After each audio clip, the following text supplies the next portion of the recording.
My name is Keith Hinds, and I'm the mayor of the municipality of Portmore in Jamaica.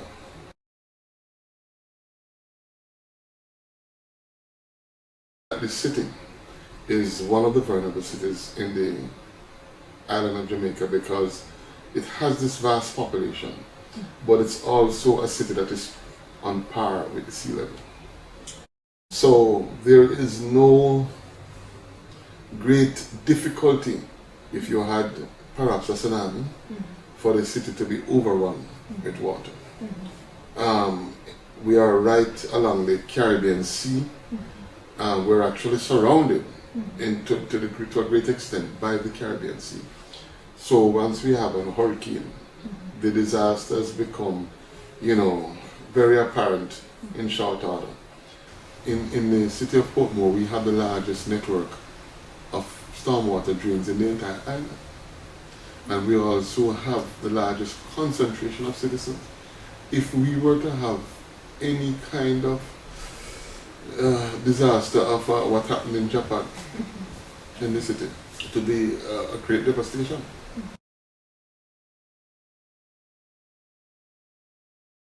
As mayor, you have to do some critical things. And one of those is that our stormwater drains, it is critical that they are cleared. Because if water comes into the city, we want it to get back out into the sea as quickly as possible. Also in an earthquake zone. And if you don't clear your stormwater drains, then the city is also prone to flooding. So in that regard, it's one of the reasons why I decided to join that campaign and to even say to champion that campaign, because it's very critical for us to understand and to educate our citizens so we know of what is known as a disaster map. And I think it's the only one such kind of map that is had in the country.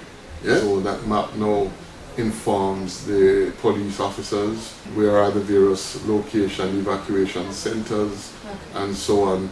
It gives all the critical numbers of all the areas. It gives you a list of all the shelters that are available and other critical numbers that would inform citizens as to who to call and where to go.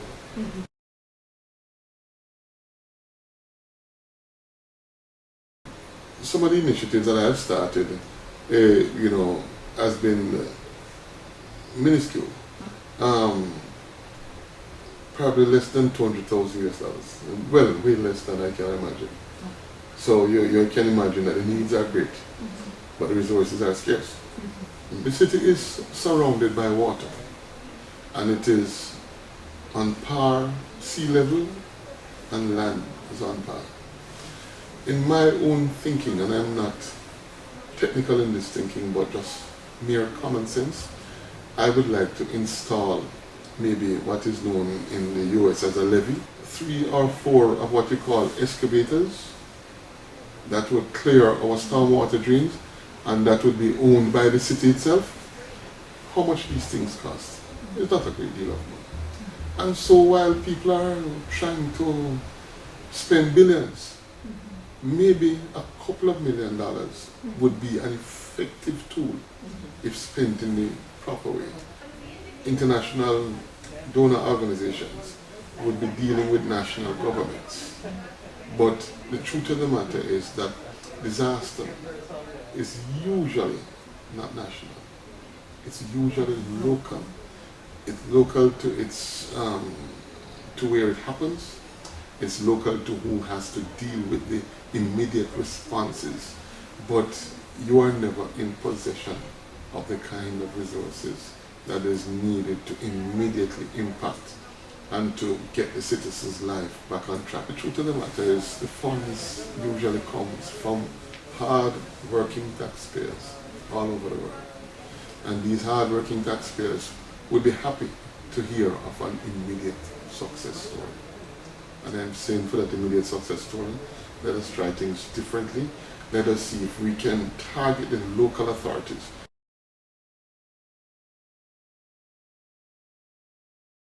If you can do your risk reduction assessments and get your city to be a resilient citizen, then the chances of you alleviating the poverty that you have there then becomes greater. Because the funds that you would use on one hand to reconstruct then could be used to make your citizens into better quality persons and to be able to access the jobs that are necessary and are available out there for them to do.